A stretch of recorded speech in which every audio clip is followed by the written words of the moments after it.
অর্ণব সাহেব ধন্যবাদ। কেন? কাল আমার পছন্দের গান শোনানোর জন্য। শুধু ধন্যবাদ দিলে হবে না, আপনার গ্রামটা আমাকে ঘোরাতেই হবে। আচ্ছা, এখানে সামনে থেকে 10 কদম হাঁটে একটা বটতলা আছে, একটা রিক্সা নিয়ে চলে আসেন। আমি আগে যাই, তাড়াতাড়ি আসেন। এই যে অর্ণব সাহেব, এদিকে। আপনার মাথায় তো বুদ্ধি কেন বলেন তো? বাসা থেকে দুইজন যদি একসাথে বের হতাম, মানুষ থেকে কি বলতো?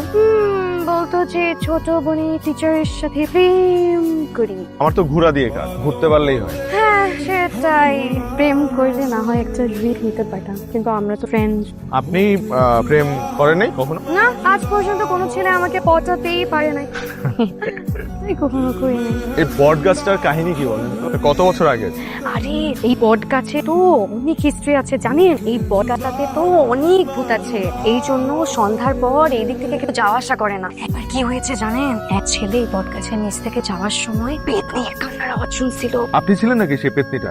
পুরো অর্ণব সাহেব, আপনিও দেখে এখন আমার সাথে দুষ্টামি শুরু করছেন। আপনি সবসময় আমাকে আমার নাম ধরে ডাকেন কেন?